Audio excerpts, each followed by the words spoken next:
2018 et vous avez vu que le thème donc c'était la pierre, le rocher et les lourottes.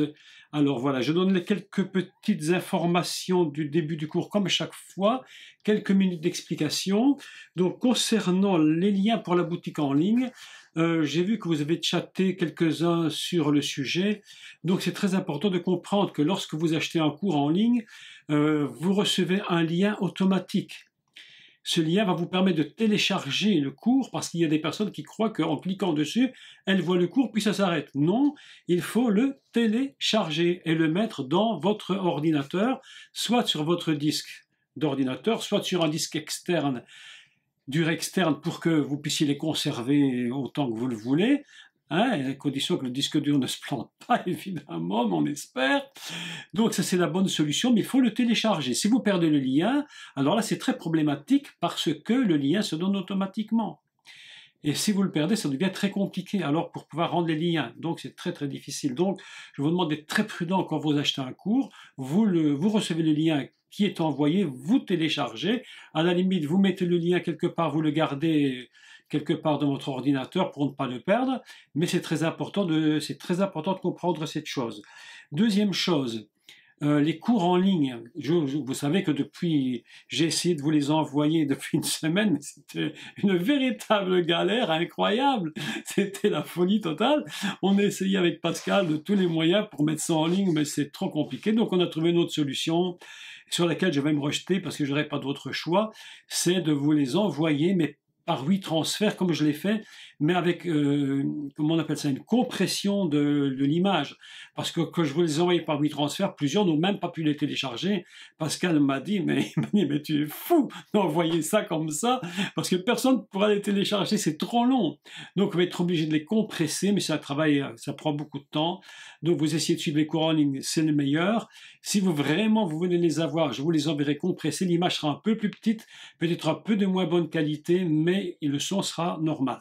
Donc ce sera la seule solution pour l'instant parce qu'on essaie de ne pas investir dans des systèmes qui coûtent énormément d'argent pour cela. C'était la deuxième chose, mais ça se fait cette semaine, ce sera fait. Troisième chose, je vous dis que je serai pour 3 jours de conférence à Évreux. Donc si je ne me trompe, Évreux c'est en Normandie, si je ne me trompe pas, mais bon, tu ne connais pas trop la France, le 23, le 24 et le 25 novembre. Donc si vous désirez vous rendre là-bas, vous allez sur le site et vous allez cliquer sur le lien qui est sur le site, dans le site de conférence, ou le lien de site, comment ça s'appelle, le calendrier. Là, il y a un site, vous cliquez dessus, vous avez toutes les informations. Ce n'est pas moi qui organise le séminaire, mais je serai l'orateur principal, tout du moins l'enseignant principal, et j'aurai au moins 4 fois 1h30 d'enseignement. Donc ça fera un énorme travail d'enseignement, et le thème c'est dévoiler le secret de la dent. On va expliquer en détail, redétail et redétail tout ce que j'essaie de vous expliquer en quelques 45 minutes ici, mais là ce sera vraiment consacré à ce thème, dévoiler le secret de la dame. Ça, c'est pour le 23, 24 et 25 novembre à Évreux. Bon, alors le samedi qui vient, ce samedi matin, 10h, il y a cours, bien sûr, vous le savez. Le thème, ce sera aussi sur Adam, mais cette fois, ce sera le couple Adam-Chava. Nous avions parlé la fois passée de Adam v. Isha, et puis cette fois-ci, ce sera Adam v. Chava, qu'on appelle communément Adam et Ève. Et puis on va voir qu'est-ce que c'est que cette histoire d'Adam et Ève, et comme c'est très étrange, et pas si simple qu'on le croit, donc comme je trouvais tous ces cours, et vous m'excusez beaucoup, mais je trouvais ces cours tellement parfois complexes. Des gens me disent, mais c'est terriblement compliqué, on ne comprend pas trop comment ça se passe. Alors c'est tellement complexe, je me suis dit ce soir, il faut quand même que j'allège un peu toute cette histoire. Donc ce soir, je vais vous faire un cours peut-être plus simple, mais quand même un cours qui va vous donner des notions hébraïques importantes. Et vous allez comprendre comment le Messie Yeshua fonctionne par rapport à sa pensée en tant que fils. Et vous allez comprendre que tout se trouve dans le mot hébreu. Donc voilà, nous allons commencer le cours maintenant. il est 21h06 et je commence, hop, c'est parti. Donc voilà, nous allons commencer par lire un texte ensemble dans le psaume, si vous voulez, 118 et au verset 22. Et nous allons commencer par l'explication du mot Pierre. Que veut dire ce mot Pierre dans la pensée hébraïque? Comment ce mot est-il construit? Tout le secret va se trouver dans la formation de ce mot. Donc nous lisons, pas tout le psaume 118, il est long, mais nous allons lire 118 à partir du verset 19. Voilà. Prenons à partir de 19, je commence la lecture. Si vous avez votre Bible, comme à l'habitude, je vous laisse le temps de prendre votre Bible, ou si vous l'avez en hébreu et que vous savez lire l'hébreu, vous la prenez en hébreu, ce qui est encore plus favorable, mais ici nous la lisons en français et on la commente selon le texte hébraïque. Donc, verset 19 du psaume 118 et je commence. « Ouvrez-moi les portes de la justice. J'entrerai, je louerai l'Éternel, car c'est par elle qu'entrent les justes. Je te loue parce que tu m'as exaucé, parce que tu es devenu mon salut.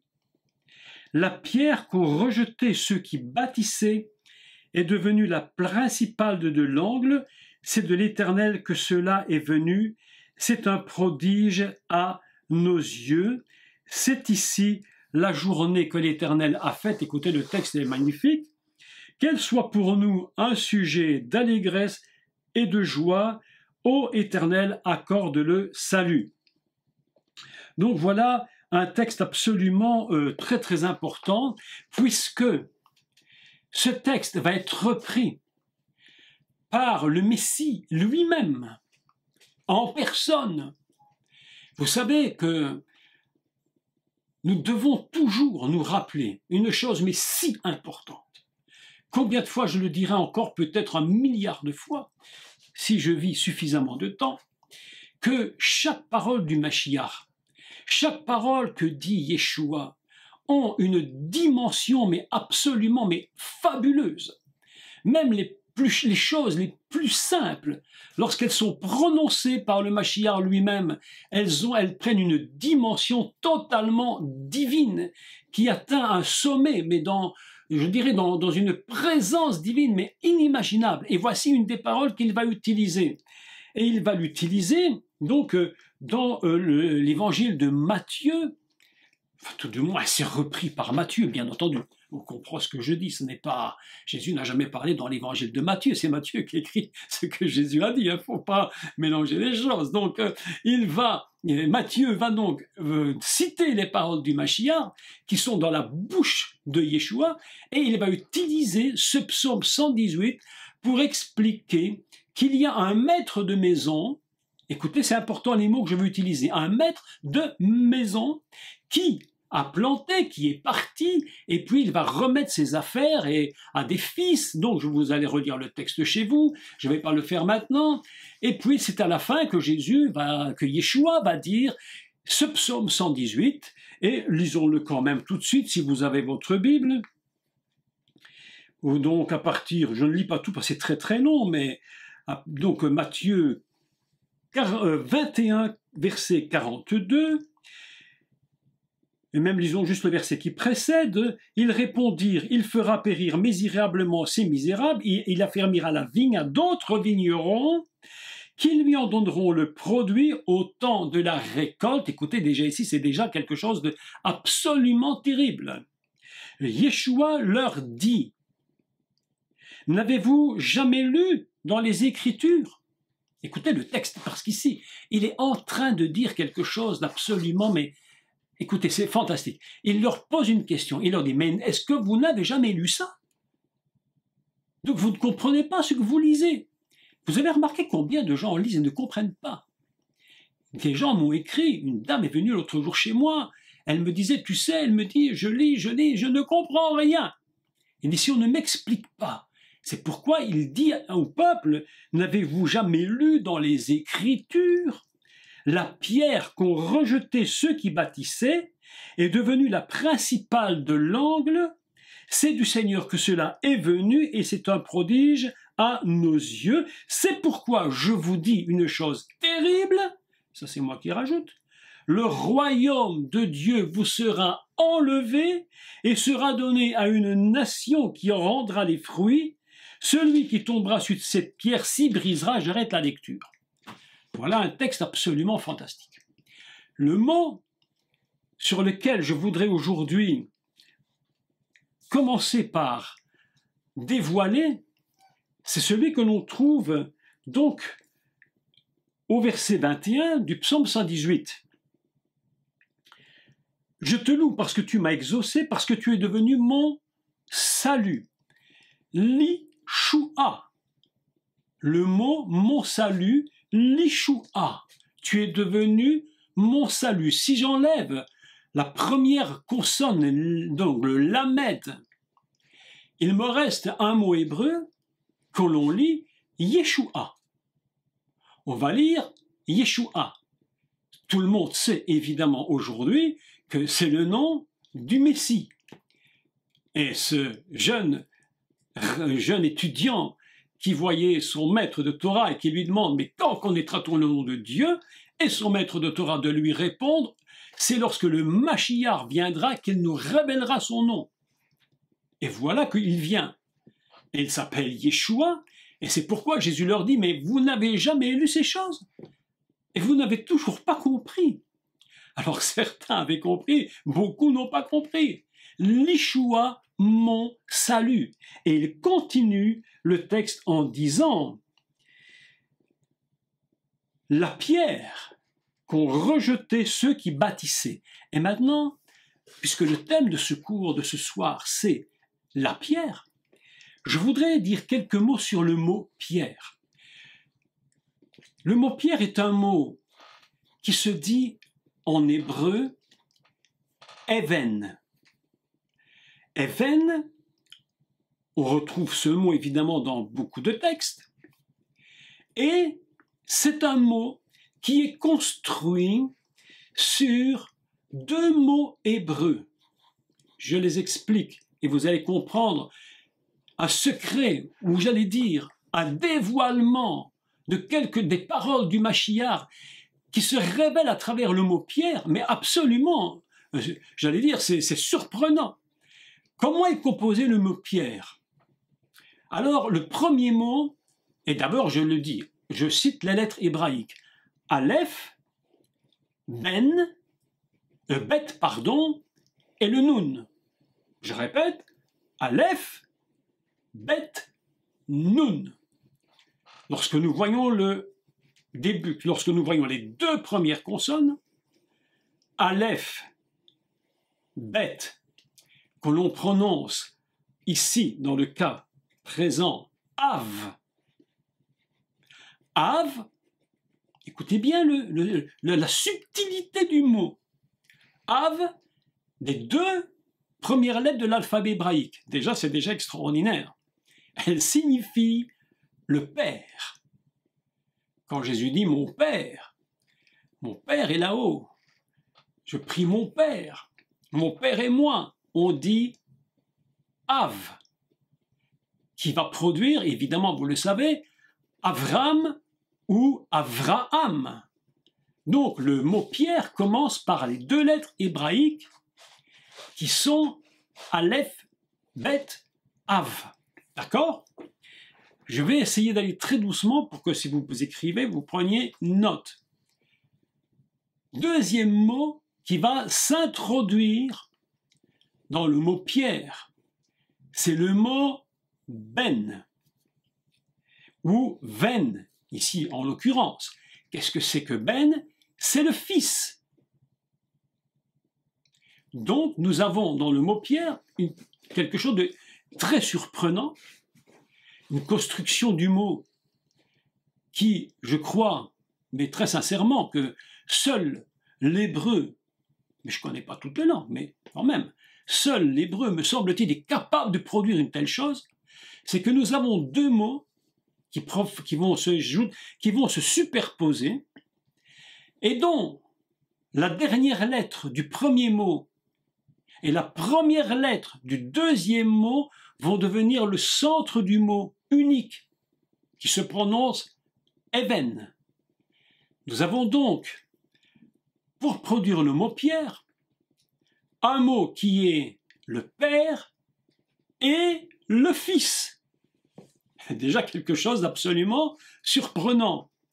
Et ces deux mots différents sont liés ensemble par une lettre commune qui est le bet. Et vous savez tous que le bet, enfin vous le savez, vous ne le savez pas, si vous le savez, certains bien sûr, d'autres qui ne le savent pas, bet signifie donc, c'est la lettre de baït, une maison. Lorsqu'on parle de baït, c'est une maison. Donc nous avons l'union entre le Père et le Fils, unis par le cœur, unis par le centre, extraordinaire, forme un mot qui s'appelle la pierre. Autrement dit, les deux ensemble forment la maison. Ils sont en train de construire la maison. Et c'est pourquoi le Mashiach ne cessera de dire que là-haut, il y a une maison. Et lorsqu'ils sont unis ensemble, c'est le principe de la pierre, du fondement. C'est pourquoi vous avez remarqué que dans la Torah, il est souvent question de pierre, il est souvent question de rochers, il est question des lourotes, c'est-à-dire les tables de pierre. On dit lourotes à Heven. Les tables de pierre, c'est-à-dire elles sont deux. Comme le mot pierre, deux, elles forment l'unité. Ce sera le sujet d'un cours particulier sur qu'est-ce que les lourotes. Qu'est-ce que l'Urot HaHeven, les tables de pierre? Nous voilà donc ici avec un mot absolument fantastique. À chaque fois que vous lisez le mot pierre, votre pensée doit se fixer sur le Père et le Fils, unis ensemble. C'est absolument quelque chose de fantastique. Et Yeshua va déclarer, écoutez bien, et vous allez reconnaître maintenant la grandeur du Messie, mais la grandeur de la parole. Extraordinaire. Mon Père et moi, nous sommes un. L'union des deux forme quoi? Une maison. C'est pourquoi lorsque nous irons avec là-haut auprès du Seigneur, nous aurons une maison. Mais qu'est-ce que c'est cette maison? Eh bien, ce sera l'union totale du Père et du Fils. Qu'est-ce que c'est que le ciel? Qu'est-ce que c'est que le royaume céleste? C'est cette maison qui unit le Père et le Fils. Et c'est pourquoi le Mashiach, lorsqu'il rentre à Jérusalem, il est sur la route et il va vers le temple. Et on lui dit, mais... alors on lui jette, vous savez, on lui jette les vêtements sur la route, là, et on les jette comment on appelle ça, les rameaux. On appelle ça le dimanche des rameaux chez les catholiques. Hein, mais l'idée n'est pas mal du tout en soi, hein, ouais, pas parce que c'est catholique, que d'office c'est horrible. Hein. Oui, il jette les rameaux, les vêtements, et il est sur son âne, c'est tout un enseignement. En plus, tout un enseignement. Et alors, on lui dit, mais fais les taire, pourquoi? Et Yeshua va répondre, mais s'ils se taisent, les pierres, Even, le Père et le Fils crieront de toute évidence. Vous pouvez les faire taire, mais quelque chose, vous ne pourrez jamais les faire taire, c'est l'union du Père et du Fils ensemble, c'est impossible de les faire taire. Chaque pierre du temple de Yerushalem, chaque pierre représente l'union entre le Père et le Fils, indivisible. Si nous devions les diviser, le bête se sépare. Au moment où le bête se sépare, c'est comme si la maison disparaissait. Comme si le temple disparaissait. Le temple n'est utilisé que parce qu'ils sont unis ensemble. Et c'est pourquoi c'est tellement important lorsqu'il dit que cette pierre, le Père et le Fils, c'est la pierre angulaire. Et Yeshua va dire une chose. Et là, vous allez de nouveau comprendre la parole du Messie. Lorsqu'il dit celui qui n'a pas le Fils, n'a pas. Vous l'avez dit. Je vous ai entendu. Je vous ai à l'œil. Je vous entends. Ouais, vous l'avez dit. il n'a pas le Fils, n'a pas le Père. Pourquoi? Parce que tu sépares le Fils, tu casses la pierre. Tu casses la pierre, tu la détruis, c'est fini. Et lorsque la pierre est cassée, qu'est-ce que tu veux qu'il te reste? Et Yeshua va dire cette phrase, mais si dramatique au peuple juif, au peuple d'Israël. Le royaume vous sera enlevé et il sera donné à un autre royaume, à un autre peuple qui, lui, portera les fruits. Aujourd'hui, quelque chose est en train de se produire. Je crois que vous le savez. C'est que Israël est en train de marcher, mes amis, écoutez, par toutes sortes de situations, par des révélations, par l'histoire, par son histoire, par les guerres. Il est en train de marcher vers celui qui va se révéler étant véritablement le Messie, Yeshua. Et lorsqu'ils vont le reconnaître, parce que vous savez, écoutez-moi, lorsque Israël prie au temple, lorsqu'ils voient la synagogue, qu'ils élèvent le nom, ils prient le Père, mais bien sûr ils prient le Père, ils ne prient pas n'importe qui. Hein? Ils ne prient pas Bouddha, ils ne prient pas, non, ils prient le Père. Mais il leur manque le Fils. Mais lorsque le Fils va venir et qu'ils vont ajouter le Père et le Fils ensemble, vous savez ce qui va se produire? La maison d'Israël sera réellement existante. Et celui qui était Jacob va tout à coup devenir Israël. Et la force d'Israël va se révéler à travers l'union du Père et du Fils. Voilà une explication fantastique du mot « Even ». Even. Il y a un autre. Et d'ailleurs, ce psaume 118 a été repris d'ailleurs dans les Actes, au chapitre 4, du verset 8 à 12, où on utilise le même verset pour dire « Mais vous avez rejeté celui qui était la pierre, mais en rejetant la pierre, mais vous rejetez le Père. C'est pourquoi il faut revenir à la construction. » Vous savez que le Seigneur, le Créateur Elohim, a créé son monde et il l'a créé à partir de, tous les rabbins le disent, à partir de la lettre bête, c'est-à-dire la construction, la maison. Le monde est construit à partir de ce principe. Et si ce principe est cassé, il ne faut pas du tout s'étonner aujourd'hui que le monde part à la dérive. Lorsque l'on brise le Père et le Fils, lorsqu'on brise la pierre, quelque chose est dramatique. C'est comme s'il y avait un avortement terrible du peuple, du monde. Celui qui n'a pas le Père n'a pas le Fils. Celui qui n'a pas compris le Fils n'a pas le Père.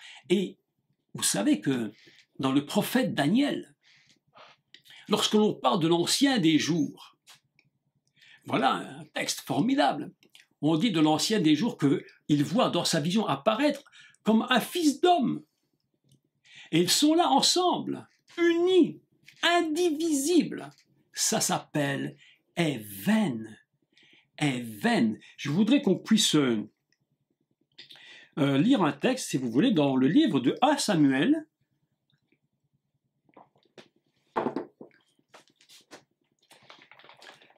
Alors, 1 Samuel, au chapitre 7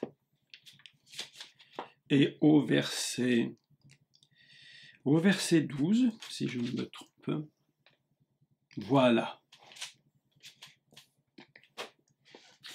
Vous voyez que sur un seul mot hébreu, lorsque le mot est décodé, vous imaginez comment ça nous révèle les paroles du Messie. Et que tout ce que le Messie a dit, en réalité, doit être véritablement dévoilé afin que l'on puisse saisir toute la portée du Messie.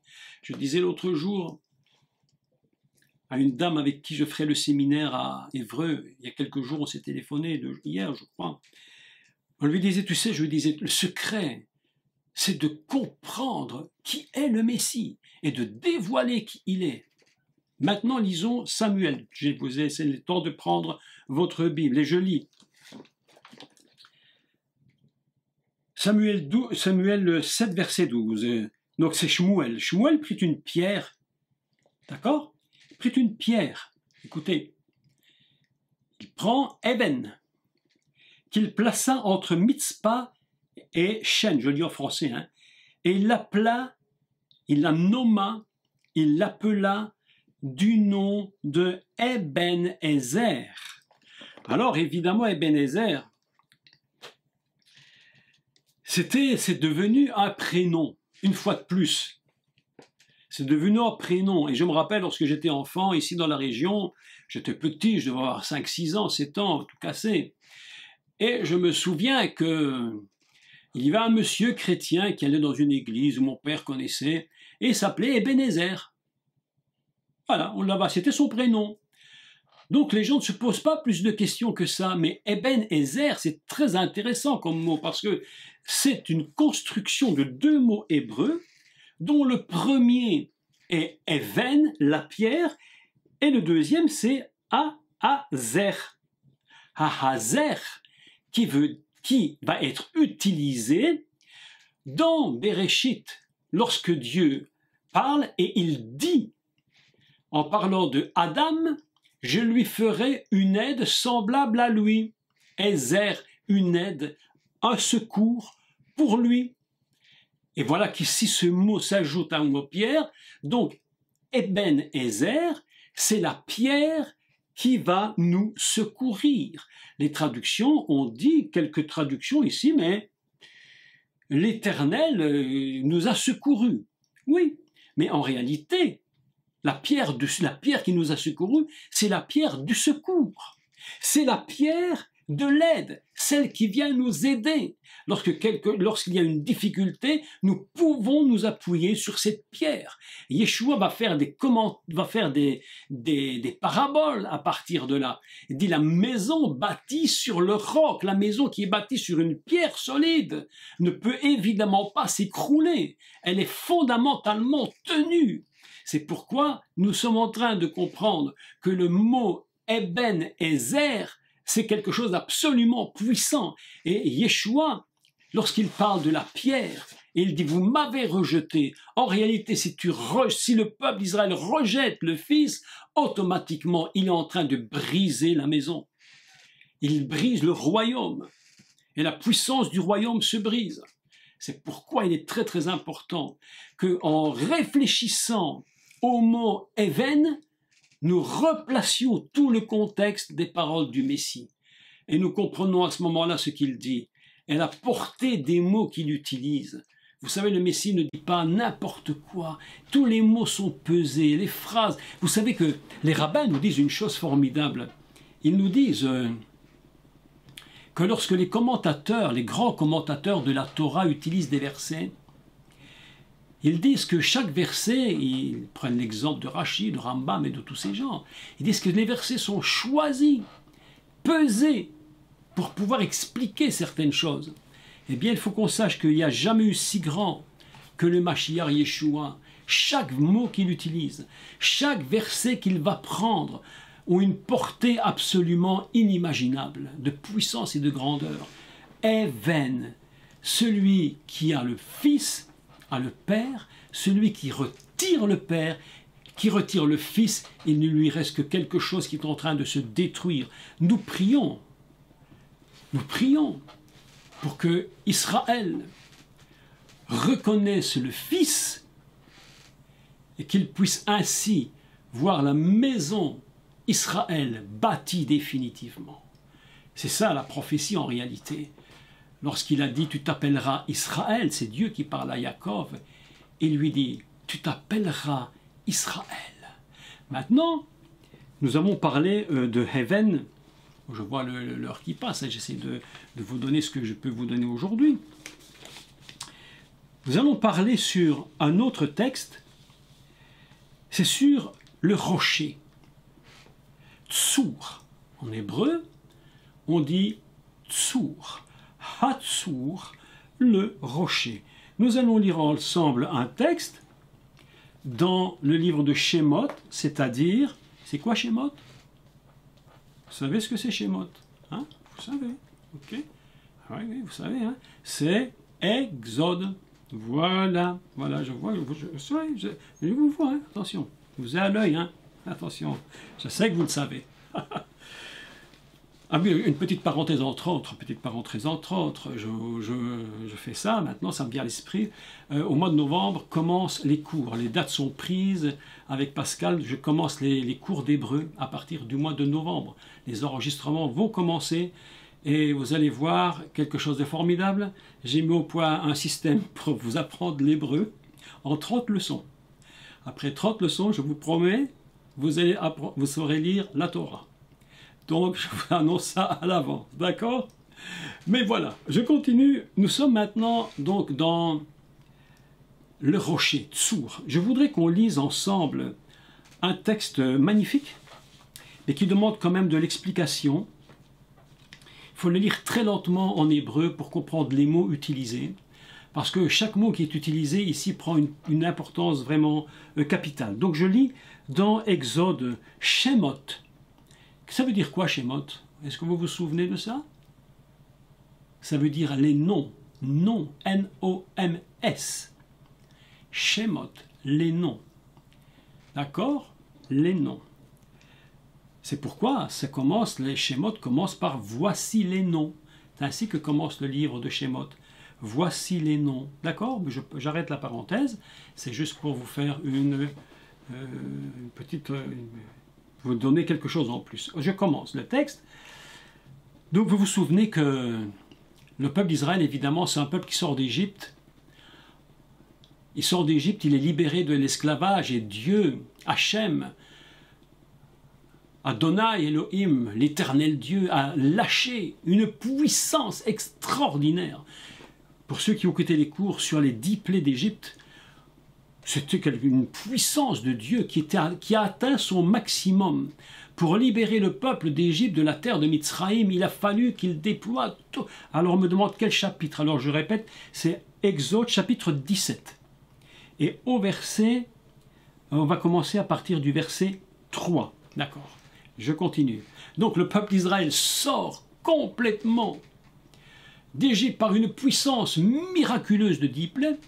Mais le peuple est tellement rebelle. Mais maintenant, il faut se mettre un peu à leur place. Et je vais faire l'avocat, mais bon, ils ont connu quand même 250 années en Égypte. Ils ont quand même été marqués par 250 ans.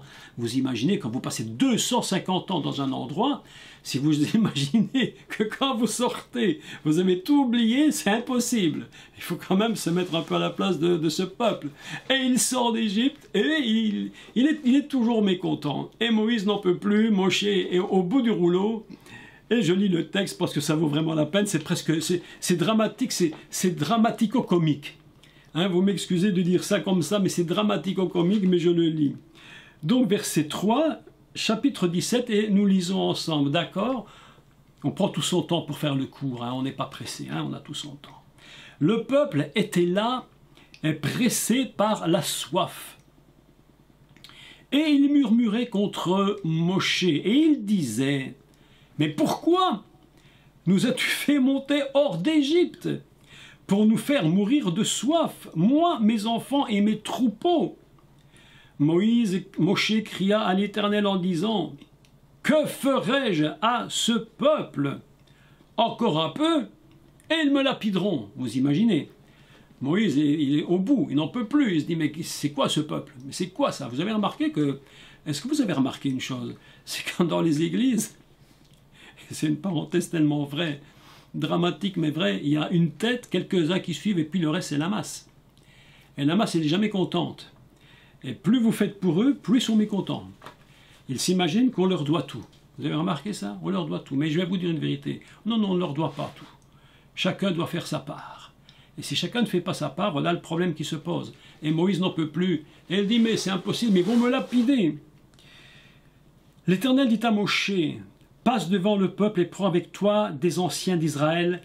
Prends aussi dans ta main le bâton avec lequel tu as frappé le fleuve et marche. Voici, écoutez le texte. Je me tiendrai devant toi sur le rocher à Horeb. Tu frapperas dans le rocher, et le rocher du rocher, il sortira de l'eau, et le peuple boira. Et Moïse fit ainsi aux yeux des anciens d'Israël. Le mot rocher en hébreu, c'est tzadi, le vav et le resh. Tsour, un rocher. Ce mot rocher, lui, il signifie évidemment rocher, il signifie pierre, et il signifie également protecteur. Et voilà que le texte nous dit ici quelque chose d'absolument formidable. Il nous dit Anori omad lepaneira sham al tsur. Donc, voici, c'est l'Éternel qui parle, je me tiendrai debout sur le rocher. Je me tiendrai debout sur le rocher et devant ta face, et là-bas tu me verras sur ce rocher, à Horeb, et puis il va dire, tu frapperas Batsour. Batsour, c'est dans le rocher. Autrement dit, nous avons deux idées fondamentales ici sur le mot Tsour. Nous avons une idée fondamentale qui est, c'est Al-Tsour, sur le rocher. Deuxième idée, Batsour, dans le rocher. Rashi, le grand commentateur, nous fait rappeler, mais c'est son explication. Je pense qu'on peut encore dépasser cette idée.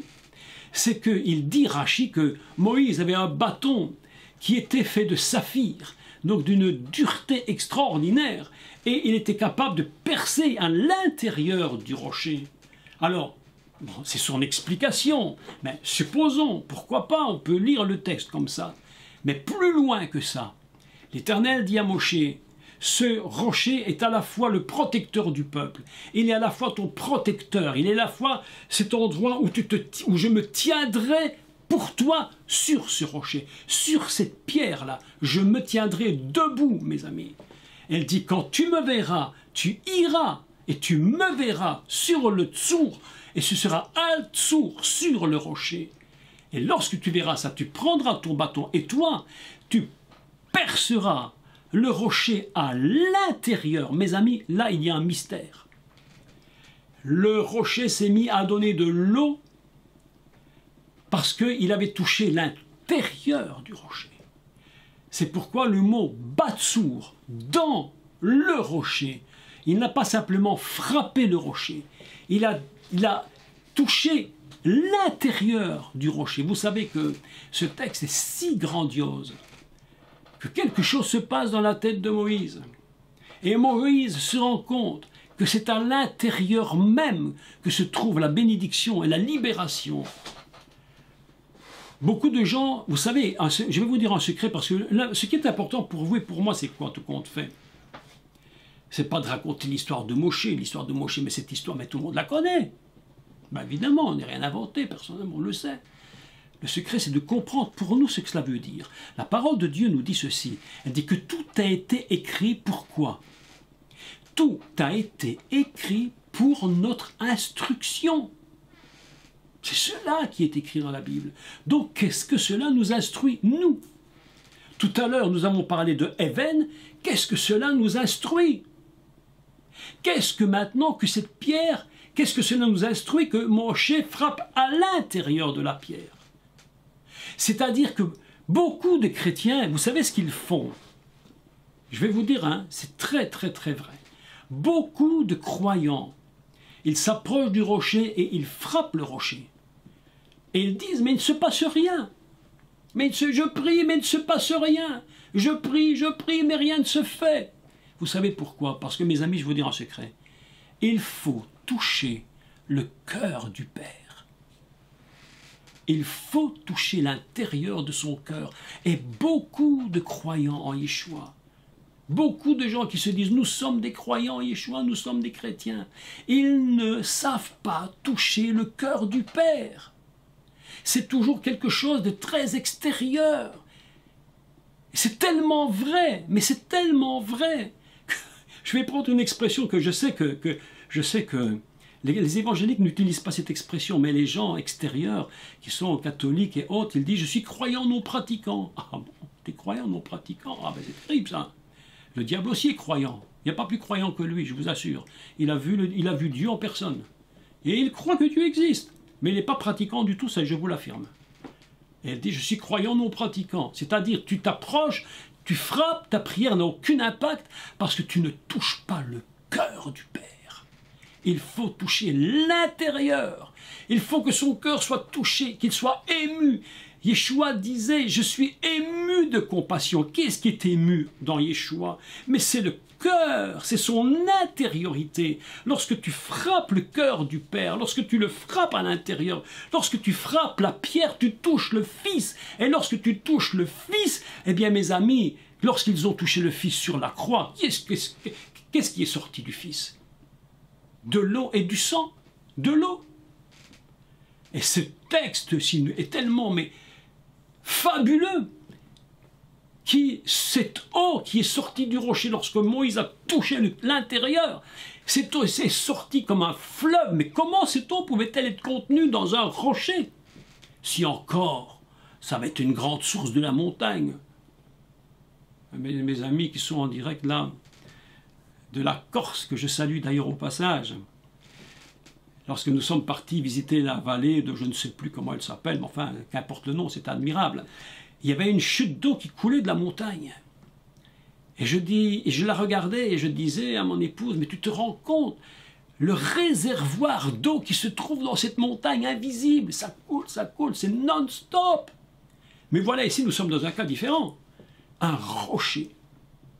Pas une source reliée à une immense montagne, un rocher. Mais si tu le touches à l'intérieur, mes amis, à l'intérieur du rocher de Moshe, il y a une réserve éternelle. Ça s'appelle l'eau d'en haut. Ça s'appelle le Makor Al, la source d'en haut. Celle dont Yeshua avait dit à Nicodème, il faut que tu naisses de la source d'en haut. Tsour. Lorsque tu vas à la source et que tu touches le cœur du Père, tu regardes et tu vois qui? Tu vois le Père. Lorsque tu frappes le rocher, tu vois le Fils. C'est pourquoi aujourd'hui le thème de ce cours, c'est la pierre et le rocher. Tsour. Even. Even. Le Père et le Fils. Tsour. Le Père et le Fils. C'est une pierre. Mes amis, extraordinaire. Fabuleux. Vous comprenez comment ce texte parle au niveau du Mashiach. Notre but à nous, c'est quoi? Tout compte fait. C'est quoi mon but? C'est quoi votre but? Si vous faites de la Torah pour de la Torah, je vais vous dire une chose, très sincèrement, je le dis à chaque fois, à tous ceux à qui je parle. Vous pouvez faire de la Torah pour de la Torah, c'est très très bien. Vous pouvez apprendre l'hébreu pour apprendre l'hébreu, c'est très bien. Mais si vous ne révélez pas le Messie, vous perdez votre temps. Vous perdez du temps. La Torah, elle est donnée pour révéler le Mashiach Yeshua. Et nous allons révéler le Mashiach. C'est ce que nous essayons de faire de tout notre force, de tout notre cœur. Révéler qui il est. Heaven, le Père et le Fils, une maison. Tsour, le rocher sur lequel se tient l'éternel Dieu. Et lorsque tu le frappes, il est le Fils. Et de lui sort toute la grâce. D'extraordinaire texte. À chaque fois que nous allons vers le rocher, eh bien, on se souvient évidemment que nous ne devons plus, nous ne devons jamais faire de la contestation contre Dieu, et nous ne devons jamais nous amuser, mes amis, à tenter Dieu. Ne nous amusons jamais à le tenter. Ayons simplement la foi en lui, simplement. J'aime beaucoup, j'étais avec des amis hier, nous avons parlé ici à la maison. Je disais à cette sœur qui était avec son mari ici, je lui disais, tu sais, nous devons seulement apprendre à croire sans nous compliquer la vie. Mes amis, je vous demande une chose, ne vous compliquez pas la vie. Ne vous compliquez pas. Marchez et sachez qu'il est le Père, le Fils sont avec vous chaque instant. Donc voilà les deux premiers mots. Je voudrais vous parler du troisième maintenant. Le troisième mot, je pourrais encore parler sur ce texte-ci, vous savez, du texte hébreu mot par mot, mais je voudrais passer à la troisième explication. Et alors je vais la prendre tout de suite, c'est dans Shemot, chapitre 32, et au verset 14. Alors, voilà, c'est ça ici, oui. 32, 14, je crois. Oui, 34. Oui, 32, 14 et 34, c'est bon. Voilà ici, et nous allons lire le texte premièrement. Et puis ce sera le sujet d'un autre cours que je vais vraiment développer. Ici, c'est juste l'introduction à un autre cours qui se fera plus tard sur les tables de la loi, ce qu'on appelle donc les Lurot. Donc, Shemot chapitre 32 et au verset 15. Moshe retourna et descendit de la montagne les deux Lurot. Écoutez, du témoignage. Je ne sais pas tout expliquer maintenant, mais on le fera. Vous allez voir que les mots vont changer. On va additionner à Lurot des mots différents dans le texte. On appelle ça donc Lurot du témoignage. Dans sa main, les Lurot étaient écrites des deux côtés. Déjà, c'est surprenant. Déjà, le texte est surprenant parce qu'il y a deux tables et on écrit devant et devant. Ici, elle dit qu'on écrit des deux côtés. C'est peut-être des deux faces ou peut-être des deux côtés. C'est très surprenant comme texte, très surprenant, mais bon. Les Lurot étaient, écoutez le texte, les Lurot étaient l'ouvrage de Dieu et l'écriture était l'écriture de Dieu gravée sur des Lurot. Et un autre texte où il parle des Lurot et il leur donne un nom. Donc, prenons maintenant le chapitre 34, d'accord, vous prenez note, et au verset 28, Moshe fut là avec l'Éternel 40 jours et 40 nuits, ne mangeant point de pain, il ne but point d'eau, et c'est vraiment un jeûne complet, et l'Éternel écrivit sur des Lurot les paroles de l'alliance, les 10 paroles. Un autre texte encore nous parle des Lurot HaEben, les tables de pierre. Nous avons donc ici quelque chose de très important qui est écrit. Nous, ça qui est dit, c'est que ces tables s'appellent Eben, c'est-à-dire des tables de pierre. Ces tables sont à la fois les 10 paroles, les 10 mises en garde sont mises dessus, mais à la fois elles sont le Père et elles sont le Fils. Elles sont l'accomplissement, elles sont la loi, elles sont ce qu'on appellera la Gvura, elles sont le Chesed, elles sont ensemble les deux tables de pierre, Lurot HaEven, les tables de pierre. Et la Torah nous enseigne que c'était l'écriture de Dieu. Et là, évidemment, lorsque l'on parle de l'écriture de Dieu, je vous encourage, si vous ne l'avez pas encore fait, de retourner dans un cours que j'ai donné il y a déjà, je pense, 2 ans, probablement 1 an et demi, 2 ans, et que vous trouverez sur YouTube d'ailleurs, qui s'appelle donc Noach, la construction de l'arche. Et l'arche, évidemment, c'est déjà tout un enseignement, parce que le mot qu'on appelle arche en français, mais ça ne veut strictement rien dire. Pour les gens, une arche, c'est le grand bateau. Mais dans la Torah, mais c'est complètement autre chose. Quand on parle de Teva, c'est complètement autre chose. On va construire des mots hébraïques sur ce mot-là, sur Teva. Et on va faire Kotev. Et on va faire Kotev Mirtav, une lettre qui est écrite. Autrement dit, l'arche de Noach, la Teva de Noach, c'est une lettre écrite de la main de Dieu.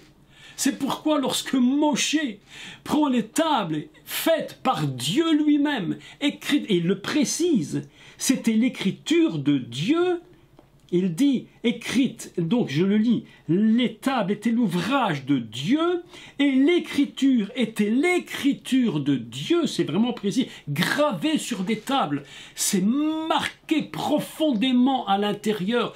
La pierre, le Père et le Fils sont là, sous l'image de deux tables gravées par Dieu lui-même. Mais attendez mes amis, mais ça dépasse l'imaginable.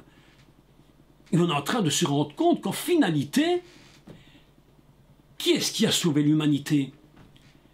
Mais c'est la parole qui sauve l'humanité. Et c'est pourquoi le Père envoie sa parole et il dit, je leur ai envoyé ma parole et je les ai guéris. Je sais que vous l'avez dit. Mais oui. Et je les ai guéris. On est sauvés par la parole. C'est quoi les paroles que Dieu donne à Moshe? Ce sont des tables gravées dans la pierre, le Père et le Fils gravés dans le cœur, profondément. Et un drame va se produire. Un drame dont j'avais eu l'opportunité de dire quelques mots, et je vais clôturer par cela aujourd'hui. Lorsque Moshe descend de la montagne après avoir passé 40 jours sans boire ni manger, mes amis, écoutez ce que je vais vous dire maintenant, parce que là, ça va vous encourager. J'aime encourager. Il faut toujours s'encourager, d'accord? Moi, j'aime vous encourager. Et puis, quand vous m'écrivez, vous m'encouragez énormément, je vous l'affirme. Vous m'encouragez beaucoup. Et ça me donne le cœur de continuer. 40 jours, c'est un code. 40 nuits.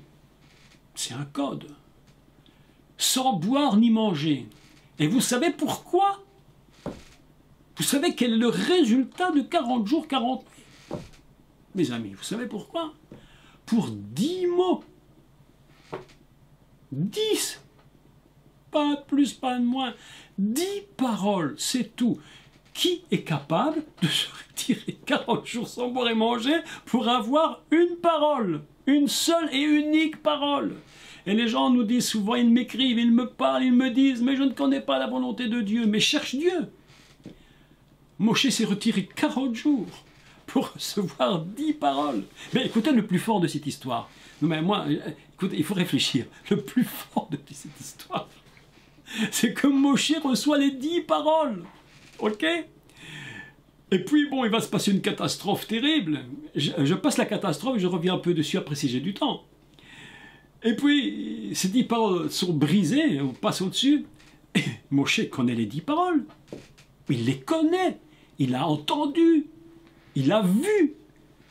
La Bible nous dit qu'ils virent la voix. Déjà là, il faudrait expliquer pourquoi il est écrit littéralement dans la Torah. Ils ont vu la voix. Pas entendu, mais ils ont vu la voix. Vous voyez que les textes doivent être expliqués. Mais passons. 10 paroles, il les connaît. Qu'avait-il encore besoin de remonter 40 jours et 40 nuits sans boire ni manger pour de nouveau recevoir 10 paroles qu'il connaît? Expliquez-moi. C'est incroyable. C'est inimaginable. Mais il remonte encore 40 jours. Et alors, il va de nouveau jeûner pour recevoir de nouveau 10 paroles. Je me dis, mais c'est quoi cette histoire? C'est incroyable.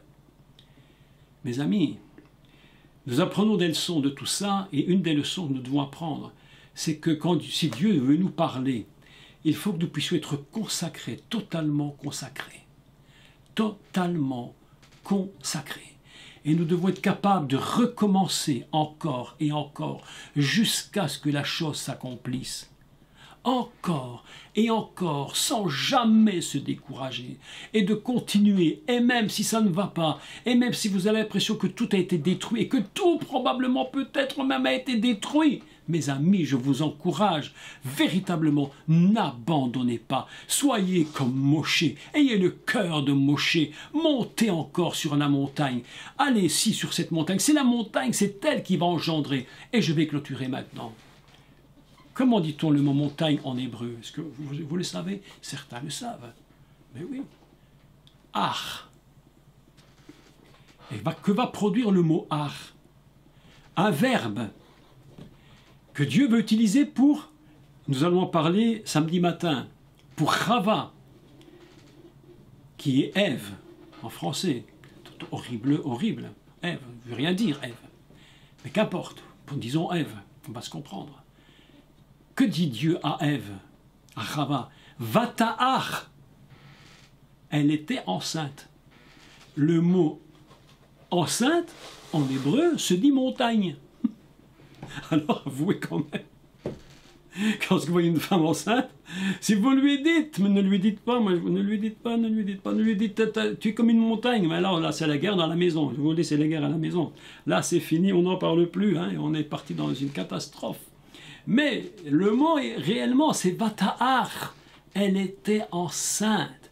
Pourquoi Moshe monte-t-il sur la montagne, sur Ar? Pourquoi va-t-il sur Ar?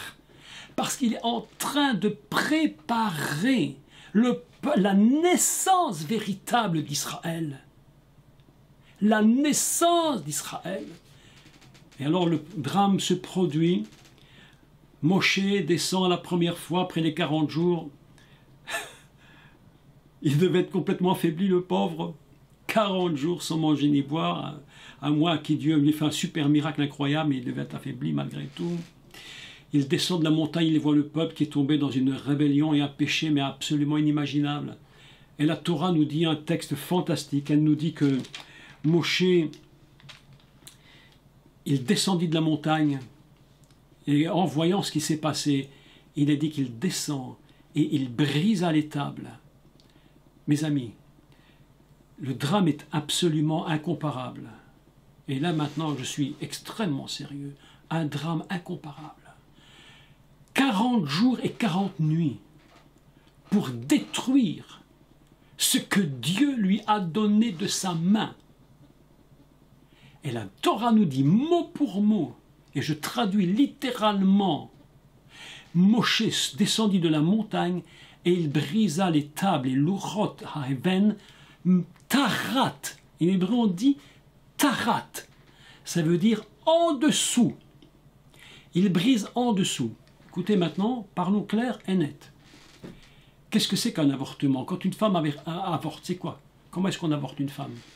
Imaginez le drame de l'avortement. Mais ça s'avorte par en dessous, par les parties naturelles. Ça ne monte pas dans la tête, hein? Par en dessous. Il y a un avortement. On est en train de tirer ce qui a été construit à l'intérieur du corps jusqu'à la mort de l'enfant. Mais on n'a même pas imaginé que lorsqu'on tue un enfant, écoutez ce que je vais vous dire, lorsqu'on tue un enfant par avortement, on tue un peuple entier.